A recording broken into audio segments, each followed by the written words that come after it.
Ahmed Sefrioui. La boîte à merveilles. Roman.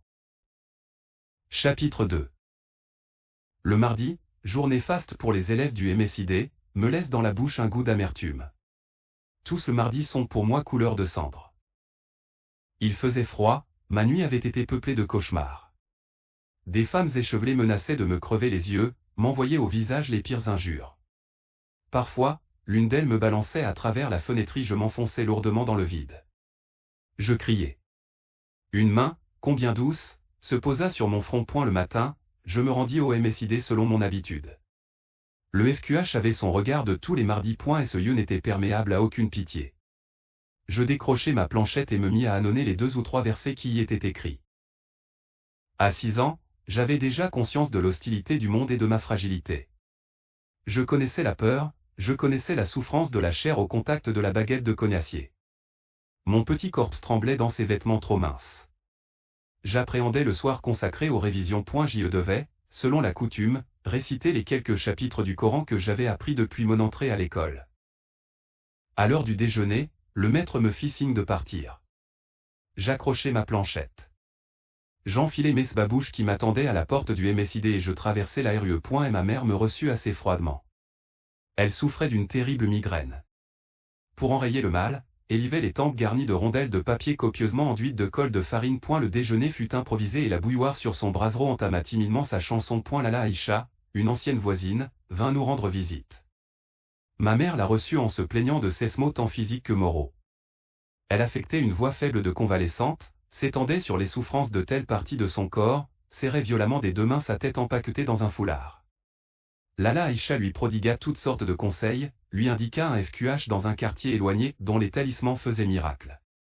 Je me tenais timide et silencieux dans mon coin. La visiteuse remarqua la pâleur de mon visage. « Qu'a-t-il ton fils » demanda-t-elle. Et ma mère de répondre. Les yeux du monde sont si mauvais, le regard des envieux a éteint l'éclat de ce visage qui évoquait un bouquet de roses. Te souviens-tu de ses joues qui suaient le carmin? Et de ses yeux aux longs cils, noirs comme les ailes du corbeau? Dieu est mon mandataire, sa vengeance sera terrible. Je peux te donner un conseil, dit Lala Aïcha, montons tous les 3 cet après-midi à Sidi Ali Bougaleb. Cet enfant ne pourra pas supporter le MSID, si tu lui faisais boire de l'eau du sanctuaire, il retrouverait sa gaieté et sa force. Et ma mère hésitait encore. Pour la convaincre, Lala Aïcha parla longuement de ses douleurs de jointure, de ses jambes qui ne lui obéissaient plus, de ses mains lourdes comme du plomb, des difficultés qu'elle éprouvait à se retourner dans son lit et des nuits blanches qu'elle avait passées à gémir comme Job sur son grabat. Grâce à Sidi Ali Bougaleb, patron des médecins et des barbiers, ces douleurs ont disparu. Lala Zoubida, c'est Dieu qui m'envoie pour te secourir, t'indiquer la voie de la guérison, je vous aime, toi et ton fils, je ne retrouverai jamais le goût ni de la nourriture, ni de la boisson si je vous abandonne à vos souffrances. Ma mère promit de visiter Sidi Ali Bougaleb et de m'emmener cet après-midi même. Lala Aïcha soupira de satisfaction. Les 2 femmes restèrent à bavarder encore longtemps. Ma mère monta sur la terrasse, redescendit avec une brassée de plantes aromatiques qu'elle cultivait dans des pots ébréchés et de vieilles marmites d'émail. Elle parfuma son thé de verveine et de sauge, proposa. Lala Aïcha une petite branche d'absinthe à mettre dans son verre. Elle refusa poliment, déclara que ce thé était déjà un véritable printemps. Je mis dans mon verre toutes sortes de plantes aromatiques. Je les laissai longtemps macérer. Mon thé devint amer, mais je savais que cette boisson soulageait mes fréquentes coliques. Et ma mère se leva pour se préparer. Elle changea de chemise et de mansouria, chercha au fond du coffre une vieille ceinture brodée d'un verre passé, trouva un morceau de cotonnade blanche qui lui servait dévoilé, se drapa dignement dans son haïk fraîchement lavé. C'était, en vérité, un grand jour. J'eus droit à ma djellaba blanche et je dus quitter celle de tous les jours, une djellaba grise, d'un gris indéfinissable, constellée de taches d'encre et de ronds de graisse. Lala Aïcha éprouva toutes sortes de difficultés à s'arracher du matelas où elle gisait. J'ai gardé un vif souvenir de cette femme, plus large que haute, avec une tête qui reposait directement sur le tronc, des bras courts qui s'agitaient constamment. Son visage lisse et rond m'inspirait un certain dégoût. Je n'aimais pas qu'elle m'embrassât. Quand elle venait chez nous, ma mère m'obligeait à lui baiser la main parce qu'elle était Shérifa, fille du prophète, parce qu'elle avait connu la fortune et qu'elle était restée digne malgré les revers du sort. Une relation comme Lala Aïcha flattait l'orgueil de ma mère. Enfin, tout le monde s'engagea dans l'escalier. Nous nous trouvâmes bientôt dans la rue Point. Les deux femmes marchaient à tout petits pas, se penchant parfois l'une sur l'autre pour se communiquer leurs impressions dans un chuchotement. À la maison, elles faisaient trembler les murs en racontant les moindres futilités, tellement leurs cordes vocales étaient à toute épreuve. Elles devenaient, dans la rue, affonnes et gentiment minaudirent. Parfois je les devançais, mais elles me rattrapaient tous les 3 pas pour me prodiguer des conseils de prudence et des recommandations. Je ne devais pas me frotter au mur, les murs étaient si sales et j'avais ma superbe djellaba blanche, je devais me moucher souvent avec le beau mouchoir brodé pendu à mon cou, je devais de même m'écarter des ânes, ne jamais être derrière eux car ils pouvaient ruer et jamais devant car ils prenaient un malin plaisir à mordre les petits enfants. « Donne-moi la main » me disait ma mère. Et 5 pas après. « Va devant, tu as la main toute moite. » Je reprenais ma liberté mais pour un temps très court. Lala Aïcha se proposait de me guider dans la cohue. Elle marchait lentement et tenait beaucoup de volume. Un embouteillage ne tardait pas à se former. Les passants nous lançaient toutes sortes de remarques déplaisantes mais finissaient par se porter à notre secours. Des bras inconnus me soulevaient du sol, me faisaient passer par-dessus les têtes et je me trouvais finalement dans un espace libre. J'attendais un bon moment avant de voir surgir de la foule les deux haïks immaculés. La scène se renouvela plusieurs fois durant ce voyage. Nous traversâmes des rues sans nom ni visage particulier. J'étais attentif aux conseils de mes 2 guides, je m'appliquais à me garer des ânes, buter inévitablement dans les genoux des passants. Chaque fois que j'évitais un obstacle, il s'en présentait un autre. Nous arrivâmes enfin au cimetière qui s'étend aux abords de Sidi Ali Bougaleb. J'esquissais un timide pas d'allégresse. Les tombes couvertes de soucis rougeoyaient au soleil. Ça et là des marchands trônaient derrière leurs pyramides d'orange. On entendait les coups de tambourin d'un chanteur populaire et la clochette du marchand d'eau. Sur la petite place, des campagnards vendaient du bois pour la lessive, des brassereaux d'éterrées cuites, des plats pour cuire les galettes. Les éventaires des marchands de sucreries attiraient mon regard. On y voyait exposer des coques et des poussins en sucre jaune ornementés de filets roses, des théiéresses transparentes, de minuscules babouches et des soufflets. Ces objets magnifiques me rappelaient ma boîte et à merveille. Mon père m'en avait bien offert quelquefois, mais, avant d'arriver à la maison, ces métayants tout devenaient simplement gris et poussiéreux, indignes de figurer parmi mes trésors. Ils étaient beaux, là au soleil, dans le bourdonnement de la foule. Le toit de tuiles vertes qui couvre le mausolée se dressait dans un tendre azur où batifolaient de nuages blancs et roses aux formes capricieuses.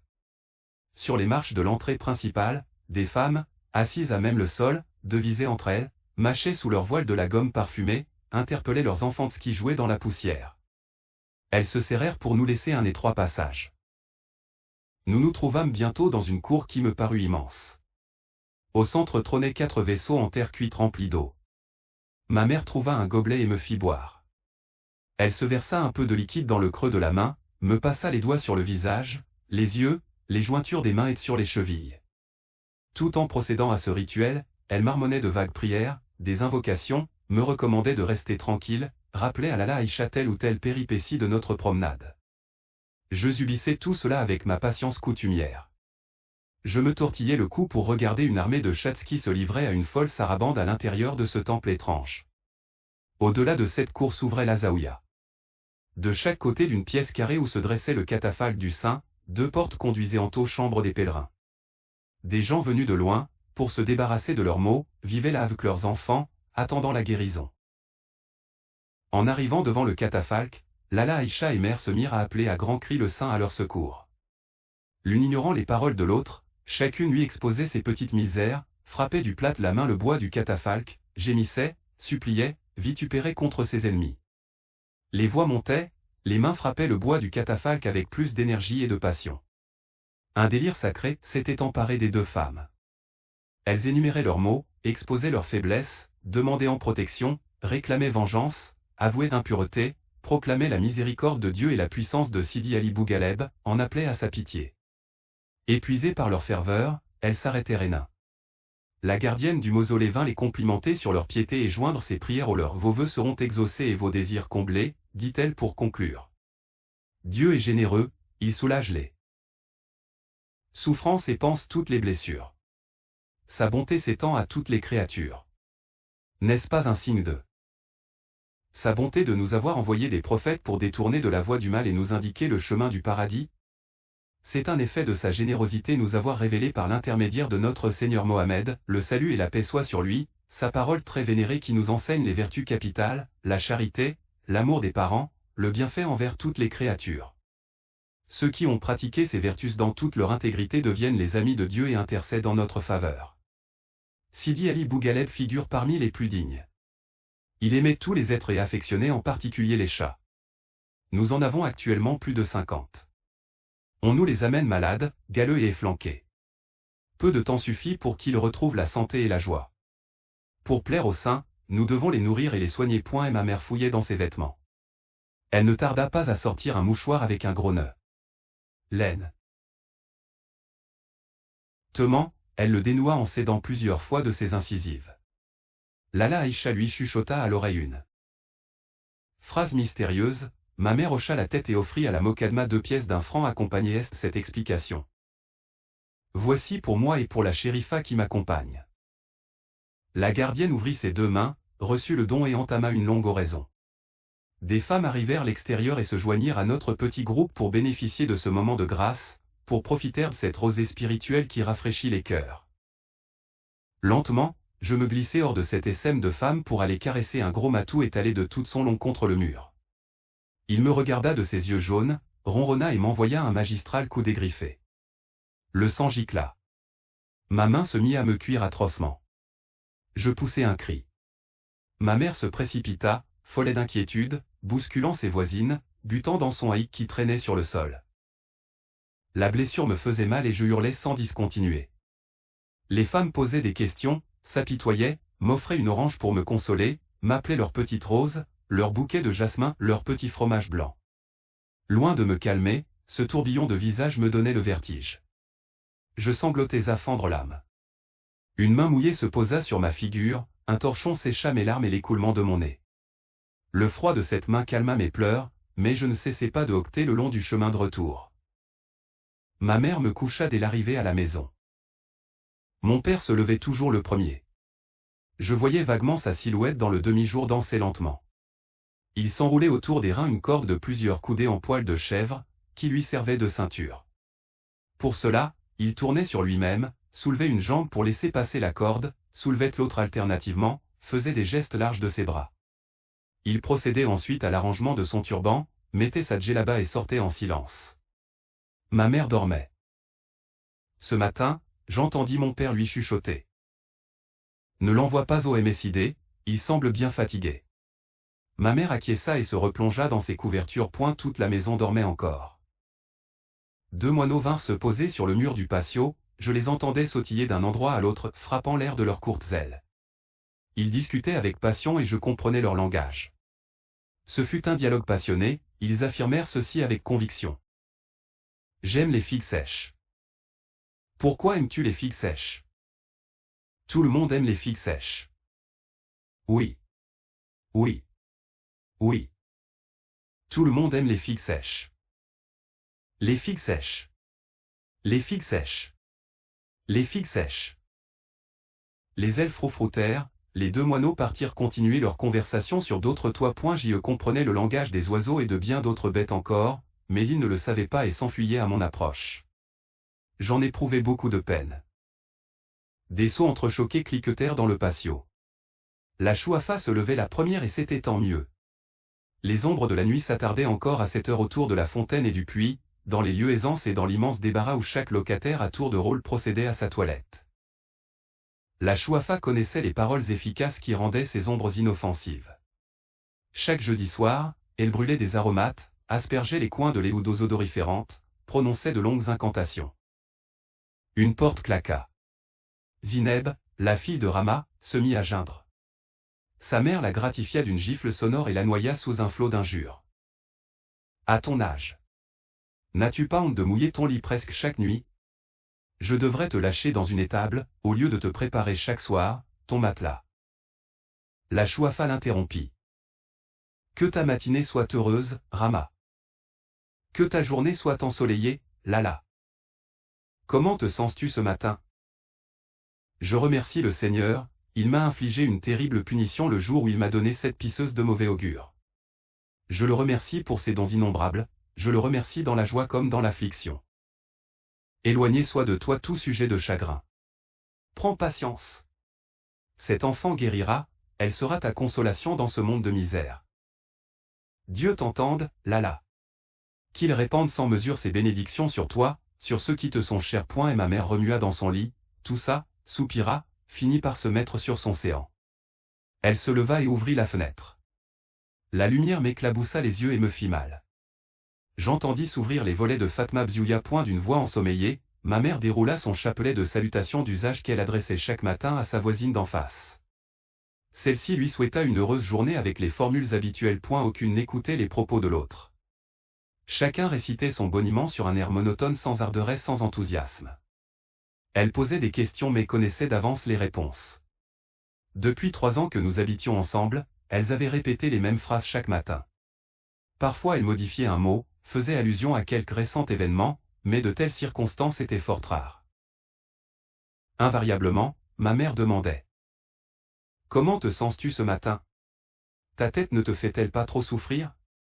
Ton sommeil a-t-il été paisible ? Elle concluait. La santé est chose capitale, ma sœur.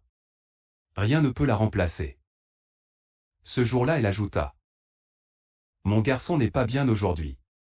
Dieu éloigne de toi et de ceux qui te sont chers le mal, et crève les yeux à ceux qui nous envient. » La voix de la Chouafa monta du rez-de-chaussée. Lala Zoubida. Que ta matinée soit bénie. Dieu éloigne de toi tout motif de peine et te conserve, toi et les tiens, en excellente santé. Ma mère répondit : Que ta journée soit lumineuse et pleine de bénédictions. Comment te sens-tu ce matin ? Dieu veillera sur ton bonheur et sur celui de tous ceux qui te sont proches. La Chouafa enchaîna : Ne t'inquiète pas pour ton fils, les amis de Dieu veillent sur sa santé. Il a des protecteurs dans le monde visible et dans le monde invisible. Je sais qu'il est chéri des puissances bénéfiques. Quand il sera homme, il sera un sabre parmi les sabres, un guerrier invulnérable, une ruche au miel recherchée pour sa saveur et son parfum. Lala, dit ma mère toute remuée, le miel et le beurre coulent de ta bouche et l'odeur du paradis parfume ton haleine. Et ma mère, extatique, les yeux au ciel, ajouta : Seigneur, qui m'écoute du haut des cieux, répands tes trésors inépuisables, ô toi maître de tous les trésors, sur cette femme de bien, qu'elle soit vénérée comme elle le mérite dans ce monde et qu'elle bénéficie de tes largesses dans l'autre. Que sa vie soit couronnée par l'accomplissement du pèlerinage aux lieux qui nous sont chers, à nous tes esclaves auxquels tu as révélé la vérité par l'intermédiaire de ton prophète, le salut soit sur lui, sur ses compagnons et ses proches, le salut et la paix. Amin. Ô Dieu dès l'univers. Amin. Répondirent en écho toutes les femmes. Pendant ce cérémonial, je m'étais levé et mis en djellaba. Mes oreilles bourdonnaient un peu, mais je ne me sentais nullement plus fatigué que d'habitude. La perspective de rester à la maison toute la journée, loin du FQH et de sa baguette de cognacier, me rendait tout heureux. Nous étions mercredi, le jour suivant était ordinairement jour de congé et le vendredi l'école n'ouvrait qu'après la prière de midi. J'avais devant moi 2 jours et demi à vivre comme un prince. Et ma mère m'aida à faire mes ablutions et s'affaira, dans le réduit qui lui servait de cuisine, à activer son feu. Toute la maison retentissait du bruit des soufflets. Il faisait un éclatant soleil. Bientôt la table fut mise. Il y avait des œufs frits à l'huile d'olive et du pain frais. Nous nous mîmes à manger. Halal, le mari de Fatma Bziouya, jardinier de son état, fit entendre sa voix à l'entrée de la maison. N'y a-t-il personne ? Puis-je passer ? Rama répondit. Il n'y a personne. Passe. Son pas retentit dans l'escalier. Nous finissions de manger quand sa femme entra dans notre chambre. Elle tenait une assiette de faïence où reposaient 2 beignets Sfenj. J'en étais particulièrement friand. Et ma mère se leva pour recevoir la visiteuse. Le visage ennuyé, la bouche pincée, elle débita les formulaises qu'exige la politesse en de telles occasions. Fatma. Pourquoi t'es-tu dérangée ? Je ne peux accepter. Nous avons, louange à Dieu, amplement de quoi nous rassasier. 2 beignets. C'est beaucoup trop. Par Dieu je ne puis accepter. Notre voisine essayait de vaincre cette résistance. Elle prenait la main de ma mère et protestait avec chaleur. Tu ne peux pas me faire un tel affront. Donne à Sidi Mohamed, qu'Allah lui donne la santé. Tu ne peux pas refuser, c'est si peu de choses. Enfin, ma mère remercia. Dieu te comblera de ses bienfaits, et te fera goûter des nourritures du paradis qu'il réserve à ses élus. Dieu ouvrira pour nous toutes les portes de ses trésors. Fatma alla rejoindre son mari et ma mère poussa de mon côté l'assiette avec les 2 beignets. Mange-les, toi qui les aimes, me dit-elle, mon estomac ne supporte pas les beignets. Je me régalais. Un apprenti de mon père, que tout le monde appelait Driss le Teigneux, frappa à la porte d'entrée. Il demanda un couffin pour faire notre marché. Ma mère lui recommanda à haute voix de choisir une viande sans trop d'os, et des fèves vertes bien tendres. La situation de mon père était assez prospère. Nous pouvions nous permettre de manger de la viande 3 à 4 fois par semaine. Papa, d'origine montagnarde comme ma mère, après avoir quitté son village situé à une 50aine de kilomètres de la grande ville, avait au début éprouvé des difficultés à gagner sa vie et celle de sa jeune épouse. Dans son pays, on était pillard et paysan. À Fès, il fallait pour vivre exercer quelque industrie citadine ou monter un petit commerce. Dans notre famille, vendre et acheter a toujours été considéré comme le métier le plus vil. Mon père se souvint avoir été à un moment de sa jeunesse dans l'atelier de l'un de ses oncles maternels, tisserand de couvertures. Il s'acheta donc un minimum de matériel, loua un coin dans un atelier et s'installa tisserand.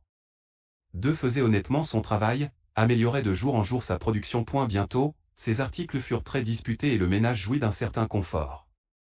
Mon père avait un vieil ouvrier avec lui sur le métier, Driss le Teigneux garnissait les canettes et faisait les commissions. Driss venait 2 fois par jour à la maison, le matin acheter les provisions et au milieu du jour chercher le déjeuner de son patron. Mon père mangeait à l'atelier. Il venait seulement le soir après la dernière prière. Le vendredi faisait exception.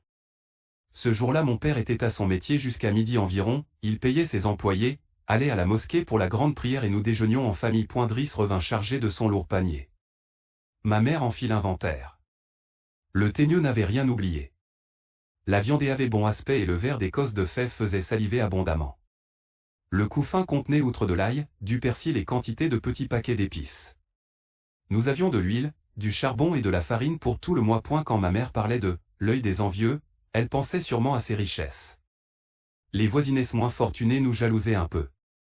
Elle n'ignorait d'ailleurs aucun détail de notre vie domestique. Ma mère, de son côté, connaissait les difficultés de tout le monde, l'état des finances de chaque ménage, les dettes qu'il contractait, ses dépenses de chaque jour et la qualité de son ordinaire. Les fèves furent versées dans un large panier en sparterie en forme de plat. Tu m'aideras à les écosser, me dit maman. J'acquiesçai et me mis aussitôt à l'ouvrage. Je fus vite dégoûté de ce travail. J'allais risquer un œil dans chambre de Bziouya. Elle roulait du couscous. Dans un coin, s'amoncelaient divers légumes, navets, carottes, courges rouges et oignons. Notre voisinette m'aimait beaucoup. Elle laissa un moment son couscous pour fouiller dans un panier. Elle me tendit, avec un large sourire, un radis d'un rouge de rubis long d'un empan. Je lui fis un sourire pour la remercier et plantai mes dents dans la chair rose de cette friandise. Le goût en était si fort que les larmes me sortirent des yeux. Je ne dis rien, je partis à reculons, grimper les marches qui conduisaient sur la terrasse et jeter par-dessus le mur qui nous séparait d'une autre maison, le beau radis. Le soleil était clair et chaud. Un chat blanc et noir reposait sur le mur et suivait mes mouvements de ses yeux à demi fermés. Je ne m'en approchai point. Le coup de griffe du matou peine. Sionnaire de Sidi Ali Bougaleb m'avait appris à me méfier des chats qui ronronnent au soleil. Ma mère s'inquiétait déjà de mon absence, elle m'appelait à la cantonade. Je m'engageai dans l'escalier pour redescendre. Quelqu'un montait pieds nus. Les pas mous et le froufrou des vêtements se rapprochaient. Apparut Rama. Ma mère ne lui parlait plus depuis leur dispute. Les 2 femmes évitaient se rencontrer, moi, je ne savais pas s'il fallait lui sourire ou me sauver. Je me plaquai contre le mur et attendis que les événements décidassent pour moi. En arrivant à ma hauteur, Rama s'arrêta, me caressa la joue et me glissa un objet dans la main, un objet lisse et froid, mais dont le toucher me plongea dans un bain de délices. « C'est pour toi », me murmura notre voisine. Je ne répondis rien et courus rejoindre ma mère qui s'impatientait. L'objet était toujours dans le creux de ma main et dégageait une fraîcheur d'eau de source. Installé dans un coin de la pièce, j'osai enfin le regarder. C'était un gros cabochon de verre à facettes taillé en diamant, un bijou fabuleux et barbare, provenant à n'en pas douter de quelque palais souterrain où demeurent les puissances de l'invisible. Était-ce un message de ces lointains royaumes? Était-ce un talisman? Était-ce une pierre maudite qui m'était remise par notre ennemi pour attirer sur la colère des démons? Que m'importait la colère de tous les démons de la terre? Je tenais dans mes mains un objet d'une richesse insoupçonnable. Il prendra place dans ma boîte à merveille et je saurai découvrir toutes ses vertus. Et ma mère me trouva dans mon coin. Elle me jeta un regard négligent et dit: Encore un bout de verre. Fais attention de ne pas te blesser.